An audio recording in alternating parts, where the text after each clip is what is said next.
Mission Walk, India's #1 most advanced rehabilitation and physical therapy center, Manikonda, Alkapur Road. Call 9177 300 194. మా branches Hyderabad, Delhi మరియు పూణేలో కలవు. Hello, Telugu రాజ్యం channel చూస్తున్నారా? సామాజిక, రాజకీయ, జీవన చిత్రణే తెలుగు రాజ్యం. అతిశయోక్తులు, అసత్యాలు ఉండవు. రాజకీయ కోణం కాదు, ప్రజా కోణమే కొలబద్ద. తెలుగు రాజ్యం వీక్షణ మీ ఉత్తమ అభిరుచికి నిదర్శనం.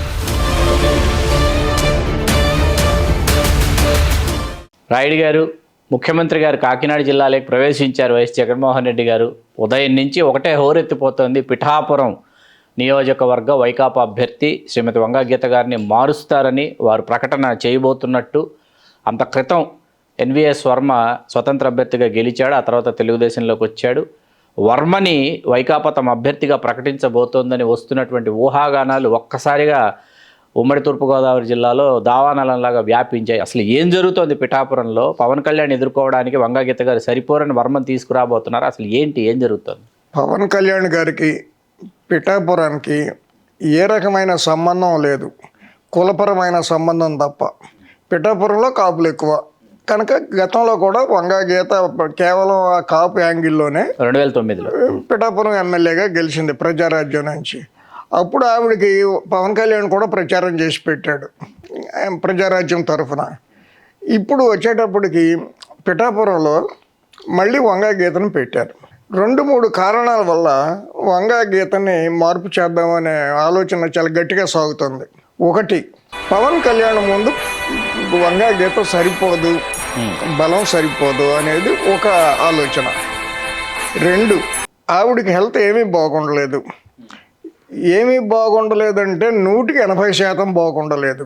ఏ విధంగా చెప్పగలుగుతున్నారు? ఆవిడికి ఒక చాలా పెద్ద శారీరక రుగ్మతతో బాధపడుతున్నారు. 1 గంట ఊరేగింపు చేస్తే 4 గంటలు రెస్ట్ తీసుకునే పరిస్థితి. బలవంతంగా ఆ ఊరేగింపుల్లో కానీ, నడవటం కానీ, పాదయాత్ర కానీ, దాదాపుగా ఆవిడ రాజకీయ చరిత్ర ముగిసింది. ఏం చేయలేకపోతున్నారు బేసికల్గా. అంటే ఆవిడ ఒక శారీరక రుగ్మతతో బాధపడుతున్నారు కానీ నేను చెప్పటం బాగుండదు ఆన్ కెమెరా. సో నిలబడి పనిచేయగల పరిస్థితులు ఏమీ లేవు. She needs hospitalisation very very regularly. కదిలే హాస్పిటల్ని ఆవిడ వెనకాల పెట్టుకొని తిరగాలి. అదొకటి.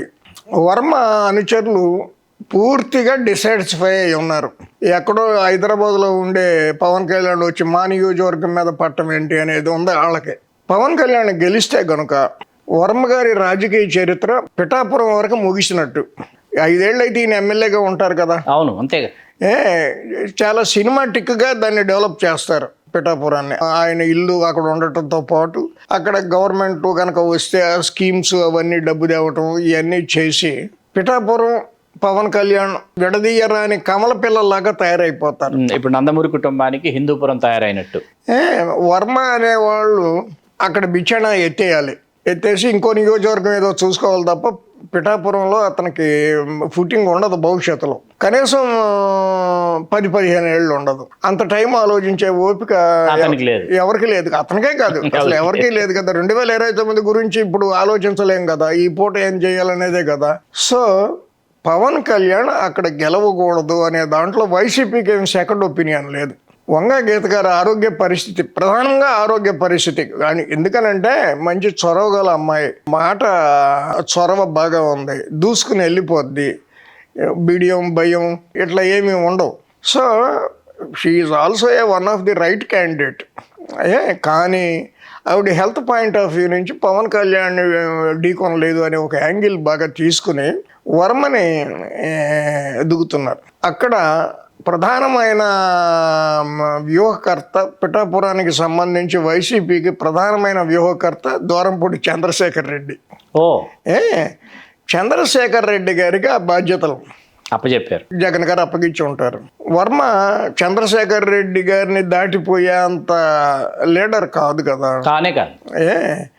సో నేనేమనుకుంటున్నానంటే వర్మ గారు వైసీపీలోకి వచ్చినందుకు ఒక పద్ధతి, వర్మ గారు అట్లా కూర్చుంటే బొమ్మలాగా ప్రచారం అంతా చంద్రశేఖర్ రెడ్డి చేసి మొత్తం ఎక్కడ ఏమి చేయాలో, ఎట్లా చేయాలో, ఎందుకు చేయాలో అవన్నీ కూడా చంద్రశేఖర్ రెడ్డి గారు బాధ్యత తీసుకుని, ఎందుకంటే కాకినాడలో ఆయన శ్రమ పడాల్సిన పని లేదు. ఇప్పుడు కొండబాబు అని అక్కడ ఇచ్చారు. అవును, వనమాడి వెంకటేశ్వరరావు అలియాస్ కొండబాబు.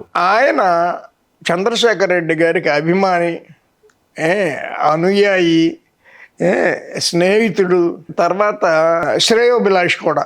చంద్రశేఖర్ రెడ్డి గారికి తెలుగుదేశం క్యాండిడేట్ కొండబాబు శ్రేయోభిలాషి. అందువల్ల కాకినాడలో చంద్రశేఖర్ రెడ్డి గారి మిస్సెస్, వాళ్ళ పిల్లలు, వాళ్ళ ఇతర కుటుంబ సభ్యులు హ్యాపీగా నగరం అంతా తిరుగుతున్నారు ప్రచారం కోసం. కొండబాబు తరఫున ఎవరు తిరగట్లా, ఎవరు అసలు కనీసం ప్రచారాలు ఎవ్వరు కనిపించడం లేదు. అలికిడి కూడా లేదు, చడి లేదు, తప్పుడు లేదు. చంద్రబాబు నిన్న ఒక స్టేట్మెంట్లో ఏం చెప్తారు, ఆయనకు ఎక్కడో తంబళపల్లిలో ఇచ్చాం, ఆయన క్షేత్రస్థాయి ప్రచారంలో వెనకబడ్డాడని నివేదికలు వచ్చినాయి కాబట్టి మారుస్తున్నాం అన్నారు. మరి కాకినాడలో బాగా దూసుకెళ్తున్నాడా కొండబాబు? అందువల్ల ఏంటంటే సమయానుకూలంగా చంద్రబాబు గారు మాట్లాడతారు, అందరికీ తెలిసిందే. సో అందుకని ఏంటంటే కాకినాడ గురించి చంద్రశేఖర్ రెడ్డి గారు ప్రచారం పెద్దగా చేసుకో పని లేదు. సరే, ప్రచారం అనేది నామినల్గా ఏదో చేసుకుంటారు, ఏం చేయాలో అది చేస్తారు కాకినాడ ఓటర్లకి. అంచేత ఆయన టైం అంతా కూడా ఇప్పుడు ఎక్కువ పిఠాపురం దృష్టిలో పెట్టుకున్నారు. సవాళ్ళు చేసుకోవటం గతంలో పవన్ కళ్యాణ్, చంద్రశేఖర్ రెడ్డి గారు. ఈ కారణాలతో బహుశా నామినేషన్స్ బిగిన్ అయినాయి అనుకోండి, కానీ 25 వరకు టైం ఉంది కాబట్టి నామినేషన్ వేయటానికి. గీత కూడా ఇంకా వేయలే నామినేషన్. బహుశా నేను అనుకోవటం రేపు మధ్యాహ్నానికి వర్మ వైసీపీ క్యాండిడేట్ అయితే ఆశ్చర్యం లేదు.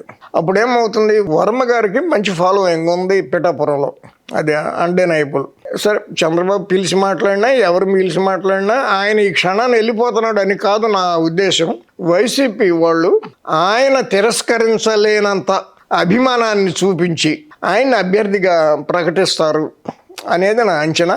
నాకు ఆ రకమైన ఇండికేషన్స్, సమాచారం ఉంది మీకు. కాకినాడ నుంచి ఉన్నాయి, పిఠాపురం నుంచి ఉన్నాయి. వర్మని అభ్యర్థిగా ప్రకటిస్తే ఇటు వంగా గీత గారు కానీ, అటు పెండెం దొరబాబు గారు కానీ వర్మ విజయం కోసం కృషి చేస్తారా? వంగా గీత గారి నెత్తిన పాలు పోసినట్టు ఫీల్ అవుద్ది ఆవిడ ఒకవేళ అభ్యర్థిత్వం నుంచి కనుక పక్కకు తప్పిస్తే. ఎందుకంటే she needs more medical attention than political attention. So అందువల్ల మీరు చేసుకోండి అంటుంది. వైసీపీకి ఆవిడ వ్యతిరేకంగా కానీ లేకపోతే అనుకూలంగా కానీ ఆవిడేమి స్టాండ్ తీసుకోరని నా ఉద్దేశం. ఒకవేళ వెళ్తే వైసీపీలో నలుగురితో పాటు నారాయణ అన్నట్టుగా వెళ్ళి ప్రచారానికి వెళ్ళటమో, వేదిక మీద కూర్చోవటమో చేస్తారు, కానీ nothing is influenced by Vanga Geetha in Pithapuram.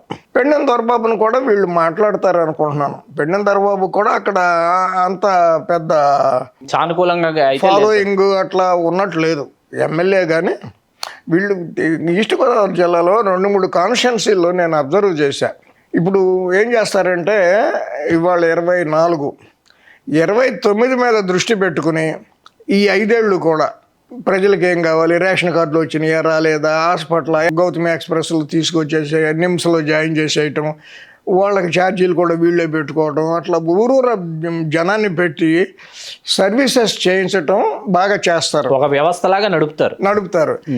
Election వచ్చేటప్పటికి, బాబు నువ్వు ఎన్నాళ్ళు మాకు కాపాడావు, మమ్మల్ని పోషించావు, మాకు జబ్బులు వస్తే నిమ్స్ తీసుకెళ్ళి మాకు వైద్యం చేయించావు, నువ్వు మాకు దేవుడివి అని చెప్పి ఎలక్షన్ రాగానే ఓట్లు కొట్టేస్తారు. పెండెం దొరబాబు అట్లా గెలిచిన అతనే. 2 సార్లు గెలిచాడు భారతీయ జనతా పార్టీలో, ఒకసారి వైకాపాలో. ఆయన లిక్కర్ బిజినెస్ మ్యాన్, బ్రాండీ షాపులు అవి ఉన్నాయి. ఆయన అట్లా గెలిచాడు. వర్మ గారు కూడా అట్లా గెలిచినోడే ఇండిపెండెంట్గా. అంతకుముందు చేసిన ఆసుపత్రి సేవలు అవన్నీ కౌంట్ అయ్యాయి. స్టెబిలైజ్ అయ్యాడు వర్మ గారు. వర్మ గారి అభిమానులు లేదా అనుచరులు, అనుయాయులు ప్లస్ వైసీపీ క్యాడరు, వీళ్ళకి చంద్రశేఖర్ రెడ్డి దర్శకత్వం, మొత్తం స్క్రీన్ ప్లే, డైరెక్షన్ అంతా చంద్రశేఖర్ రెడ్డి గారి హయాంలో జరుగుద్ది Pithapuram. It is not going to be an easy affair for Pawan Kalyan. Pawan Kalyan రక్తం దారబోసి గెలిస్తే గెలవాలి. ఇక్కడ ఇంకో చిన్న ట్విస్ట్ ఉంది. ముద్రగడ పద్మనాభం చెప్తే వినేవాళ్ళు ఎవరు లేకపోయినా ఆయన వీధిలో, ఈ సందులో, ఆ గొంతులో, ఈ గ్రూప్ మీటింగుల్లో ఎక్కడో మాట్లాడుతున్నాడు. నేనున్నాను అంటూ కనిపించే ప్రయత్నం చేస్తున్నాడు.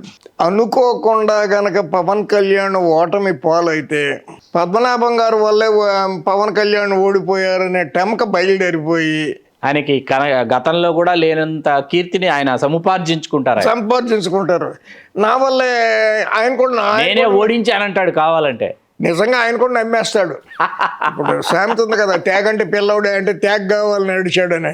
అట్లా అందరూ నలుగురు కూడా చుట్టుపక్కల ఉన్న వాళ్ళు, బ్యాండ్ మేళ వాళ్ళు, వీళ్ళు కేలారనేటి వాయిద్యం, డప్పు డోలు వాళ్ళు, వీళ్ళంతా పద్మనాభం గారు తిరగబెట్టి పవన్ కళ్యాణ్ పిఠాపురంలో ఓడిపోయారు అని అన్నారు అనుకోండి, అయిపోయింది. ఈ నిజమే అనుకుంటాడు, దాంట్లో ఏమి డౌట్ లేదు. సరే, ఈయన కొంత పెట్టుబడి ఆ ప్రచారం భవిష్యత్తు రాజకీయానికి. కానీ ఏమైనప్పటికీ కూడా పిఠాపురం అనేది చాలా టఫ్ ఫైట్ కనపడుతుంది. 1, 2 దీంట్లో ఇంకొక ట్విస్ట్ ఉంది. పవన్ కళ్యాణ్ గెలిస్తే పర్వాలేదు కానీ లేకపోతే చంద్రబాబు గారికి చాలా అపకీర్తి వస్తుంది. భవిష్యత్తులో అడ్డం రాకుండా ఉండటం కోసం చంద్రబాబు గారు వర్మ గారిలో పరకాయ ప్రవేశం చేసేసి వర్మ గారిని వైసీపీకి పంపించేసి పోటీ చేయించేసి ఓడించేశాడు పవన్ కళ్యాణ్ని. సరైన మంచి పకడ్బందీగా వ్యూహం పన్నాడు అని చెప్పి జీవితకాలం అపప్రదం మోయాల్సి వస్తుంది. వైసీపీ వాళ్ళు అసలు ఆ ప్రచారాన్ని బాగా ముందుకు తీసుకు ఉధృతం చేసేస్తారు. జనం కూడా నమ్ముతారు.